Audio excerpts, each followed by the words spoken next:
Planning to expand your business across several channel marketplaces? You can do it in a few clicks with Sell on Another Marketplace feature. Products from one marketplace can be quickly listed to another one. M2E Pro will keep the settings assigned to the items, or you can change them if you need. In this video, we will see how to configure the feature for Amazon. Let's imagine we need to expand our sales on the Amazon Canada marketplace. For that, we decided to sell products which are already presented on the Amazon US marketplace.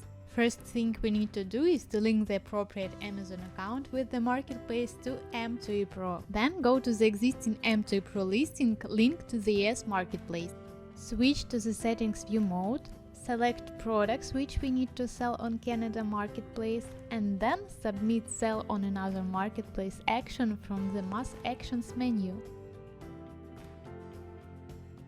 In the appeared pop-up, you can configure all the needed options in 3 simple steps. Let's take a look at them. In the From section, you can see all the listing details. And now we need to fill in the information in the section 2. For that, we need to choose an account with the needed marketplace from the drop-down in 2 section.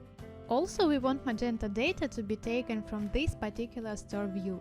Here we can either choose the existing listing with the same parameters or create a new one. If you choose an existing listing, its policy settings will be applied to the products. Still, we have to configure a new description, shipping and tax code policy settings as they vary depending on the marketplace. In case you select to create a new listing, you will see the setting policy step. Let's go through it together. Here you can configure general, selling and search policy settings. After we configured all the settings, we will see the products in our new listing for Canada marketplace. Now let's take a look at another case. Sell on Another Marketplace feature not only helps to expand sales across marketplaces, you can also easily list your products on another Amazon accounts. If you add products from one account to another but the marketplace is the same, M2E Pro will preserve all the policy settings previously assigned to the listing. You can either keep these policies or edit them later if necessary. That's it. Now you can manage and list the items on another Amazon marketplace directly from this listing.